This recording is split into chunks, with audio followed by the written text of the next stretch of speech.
萬眾期待嘅 Osmo Pocket 4出嚟啦！我知道咧好多人等緊，因為咧好多 friend 咧真係 friend 嗰啲 friend 咧都問我呢部機究竟幾時出，因為佢想買啦。咁我就試用完啦，咁即刻同大家報告翻先，因為我自己覺得咧佢有啲更新咧都幾實用嘅，同埋聽得出啲更新咧係有聽到之前大家嘅投訴而更新嘅。咁而家咧智能電話咧影相拍片咧，無論係性能畫質啦，都真係好勁噶啦。例如咧之前出 iPhone 17 Pro Max 嘅時候咧，我都拎過佢同 Osmo Pocket 3做過對比啦，咁亦都見到咧，其實17 Pro Max 咧都真係可以取代到同埋做到差唔多80% Pocket 3嘅拍攝任務噶啦。咁而我哋咧用呢一類型主流嘅旗艦電話啦，影完執完相直出 IG 或者任何嘅 social media 咧，我相信大家都仲清楚過我啦，出到嚟個效果已經係好夠用，甚至係講緊好靚噶啦。咁點解咧 Osmo Pocket 對我哋咧都仲有一個生存嘅空間同價值喺度咧？對我嚟講咧 spec 固然重要啦。咁睇翻規格咧，今代 Pocket 4咧嗰個1寸 CMOS 啦，嗰個尺寸咧係同上代一樣嘅，但係咧就升級去到14級動態範圍啦，亦都支援埋10bit 色深嘅 D-Lock 專業模式㗎。咁規格上講到咁專業啦，但係講到尾，點解我哋都仲要帶多部嘢要特登出去拍片呢？唔係因為嫌部電話拍得唔夠靚啊，靚梗係靚啦，而係因為咧淨係用電話拍片嘅話咧，有時係真係好麻煩，打手唔成世㗎。而我發現咧，無論我係評測緊 Osmo Pocket 定係我私下真係用緊 Osmo Pocket 嘅時候咧，我都幾睇重我自拍嗰部分嘅。因為咧，如果我每次咧我係一個人嘅話咧，我都係靠晒佢嘅，因為佢係容易控制啦，同埋我比較容易去 monitor 緊我自己拍緊啲咩嘛。而透過我自拍嘅時候咧，我都睇到咧 Osmo Pocket 4咧最大嗰個優勢咧，都仲係喺佢嗰個物理雲台防震嗰度咯。而另一個感想就係咧，你用智能電話影人哋梗係冇問題啦，但係如果你要影自己嘅話咧，一係你就係要用自拍鏡頭啦，用嗰個窄嘅視角啦；一係咧，你就係去反轉用主鏡頭。咁但係呢個時候咧，你就係睇唔到個 mon 噶啦，咁你就要盲影咯。所以對我嚟講咧，比起用智能電話咧，Osmo Pocket 咧係贏緊個結構嘅，因為物理三軸雲台加埋個旋轉螢幕咧，本身就係一體成型啊嘛，唔會因為嗰個防震啦就怕 crop 咗嗰個畫面，咁佢影到你又睇到，加埋咧影出嚟又穩陣。而喺個機身上面，你驟眼睇咧，你覺得佢冇咩特別嘅更新啦。但係咧，當你推橫隻 mon 嘅時候咧，你會突然間發現佢有兩粒掣咧。呢樣嘢我真係覺得一早要有。佢左邊嗰粒咧就係有個放大鏡嘅公仔啦，就係 zoom 啦。右邊咧就有個 C 字喺度嘅，其實即係解 custom button。咁你就可以自己 set 咧係一 click 啦，定係 double click 去做啲乜嘢。咁例如咧，我都幾中意咧，佢係 set 咗 double click 係一個雲台嘅至中啦，即係翻嚟啦。咁或者咧，你單 click 咧就可以開嗰個補光燈。咁大家就可以睇翻呢度，其實佢有個 list，你可以自己中意 set 咩就 set 咩嘅。咁對於我呢一啲咧，成日都要一邊行一邊自拍講嘢嘅人嚟講咧，呢一種咁比較直接嘅實體操作咧，其實係方便同埋爽手嘅。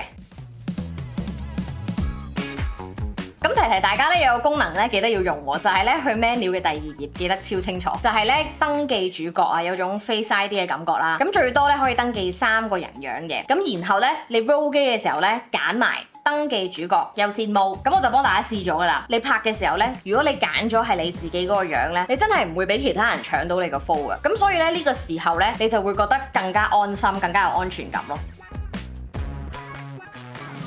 而跟住有個細位咧，都想同大家分享呢個小更新咧，就係一個好細微嘅嘢，但係都係我覺得一早要有啦。就係一個咧少少嘅磁吸蓋啊，佢係用嚟咧 cap 住個雲台加呢一個 mon 仔啊，就係 for 你咧 cap 咗落去之後咧，你擺入袋或者周圍擺咧都唔怕喐到個雲台同埋個 mon 啊，同一時間就咧冇咁容易俾佢揈開啊。你知啦，個雲台同個 mon 係幾咁重要，但係同時佢又好脆弱噶嘛，係咪好大怨氣啊？聽落，因為其實你都知好多人之前都曾經係整壞過個 mon，咁但係呢樣嘢係我哋控制唔到噶嘛，因為佢之前本身係保護性都幾低噶嘛，即係順便投訴一下啦。咁但係佢而家改善咗就算啦，OK。咁跟跟住咧就想講下影街景啦。其實咧最考驗一部機咧唔係影得幾清啊，而係咧佢對光影嘅處理能力。咁 Osmo Pocket 4都唔例外啦。咁佢就話咧今代咧你就算唔開 D-Lock 啦，普通直出咧佢已經係支援10bit 嘅色深㗎啦。我自己就覺得咧呢樣嘢影香港嘅高反差，例如係最出名嘅霓虹燈夜景嘅時候咧，我諗個效果咧都真係幾出㗎。因為咧你見到嗰個畫面嗰個光暗過渡咧都真係幾自然同幾平滑嘅，特別係嗰個光嘅嗰啲邊緣啦，唔會出現有啲一格格啊嗰啲斷層嘅感覺俾你㗎。咁大家咧可以睇下呢啲片嘅效果先。仲有咧好多時我哋拍片咧最怕咧其實係驚嗰個系統咧太聰明啊，夾硬咧將啲暗位推到好光啊，搞到成條片咧好似所謂冇晒 mood 啦。咁但係實際上就係可能冇晒層次咁樣啦。咁你會見到咧 Pocket 4嗰粒1寸 CMOS 咧配合埋佢嗰個14級嘅動態範圍咧，我覺得佢最好嘅地方咧就係識得留翻嗰個空間俾你，佢會幫你保留翻咧夜晚應該有嗰個黑嘅嗰個氣氛嘅感覺俾你啦，但係咧又保留翻個高光位俾你，例如啲廣告板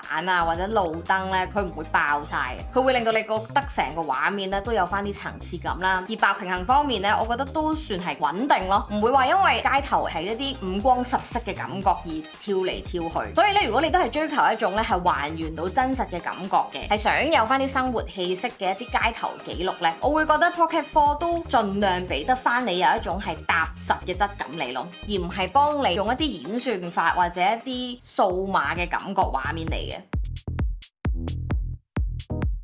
咁當然啦，我都有試到咧 Pocket 4嗰個 D-Lock 嘅，咁佢咧最基本咧就係佢會保留翻好多嘅資訊同埋層次俾你啦，但係有個位咧佢都做得幾方便幾快嘅喎，就係咧你可以喺翻佢哋嘅 Memo App 入面咧，只要撳一個掣咧，佢就會自動幫你還原翻咧最自然嗰隻調色俾你。咁你之後要做嘅咧就係你簡單微調翻下啲光暗咧，你已經係可以直接 post 噶啦。咁所以咧普通 mode 咧就係俾一個你影得靚影得準嘅成品你啦，咁而 D-Lock 咧就係俾一段最原始嘅素材你，佢就係唔會預先咧幫你決定你段片係咩風格嘅，而係咧將翻個主導權交翻俾你，咁你就可以咧根據翻自己嘅心情啊，或者你係想段片係咩風格啊，再 grade 成你心目中想要嘅感覺咯。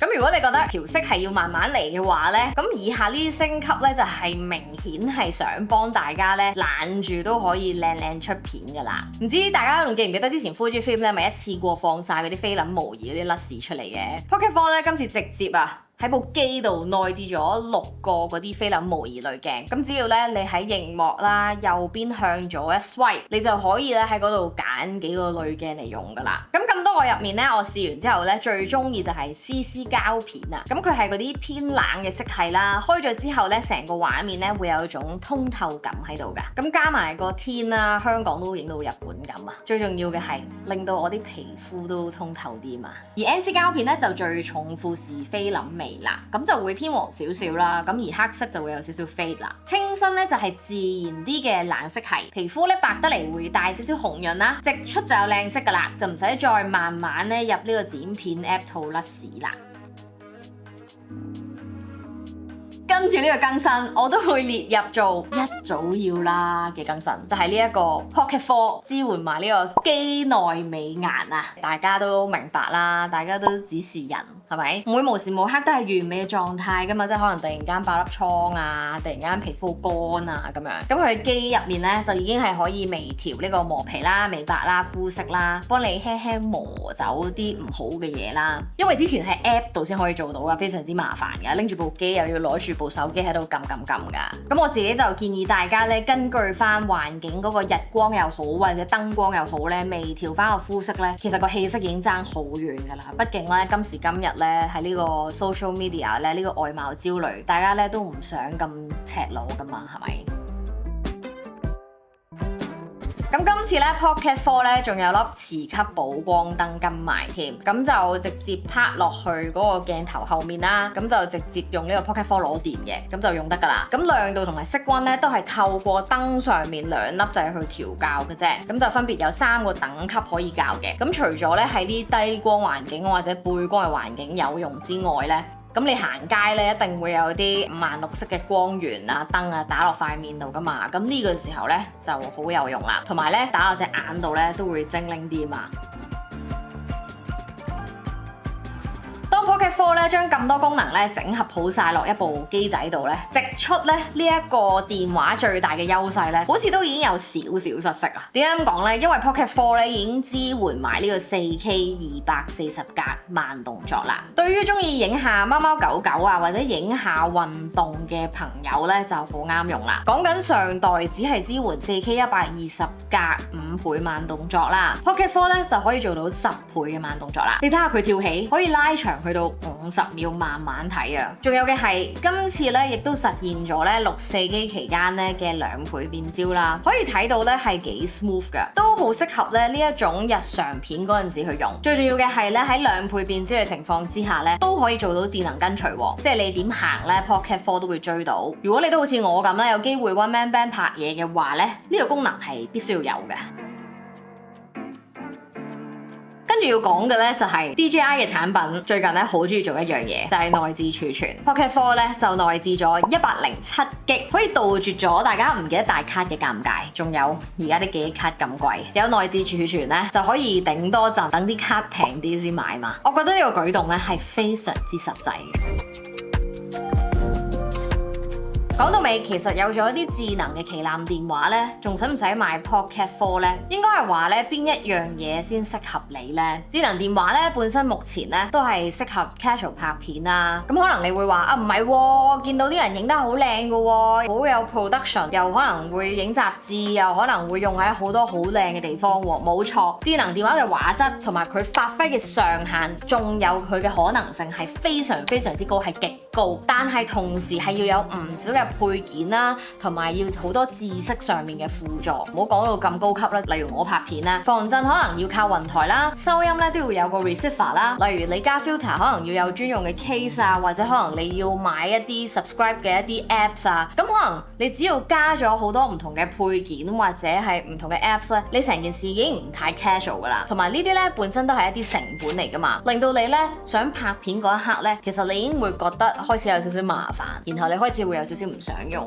最後咧，你就會索性唔想拍噶啦。咁所以咧，我覺得 Pocket 4咧今次成個更新嗰個核心咧，其實佢就係想為咗減低用家嘅嗰個 switching cost 啊，嗰個轉換成本啊，即係佢將所有嘅拍攝以外嘅煩惱降到最低，就令到可能用家咧唔需要再喺電話啊、配件啊或者 app 之間去切換咯。咁而 Pocket 4都算係一部暫時目前叫做集大成之作啦。咁大家就可以留意翻佢嘅 casual 啱唔啱你，同埋佢嘅專業啱唔啱你啦。casual 就係佢嘅內置嘅菲林濾鏡啦，佢嘅美顏啦，佢嘅磁吸補光燈啦，佢嘅 DJI 咪可以直接連接啦，基本上一開機就拍得，而且係會拍得靚嘅。而佢專業嗰部分就係佢支援 D-Lock， 有內置儲存， 4K 240格慢動作，咁佢收音其實仲可以做到4聲道輸出，同埋其實係有嗰個空間音頻嘅錄影，咁亦都有足夠嘅後製嘅自由度俾大家。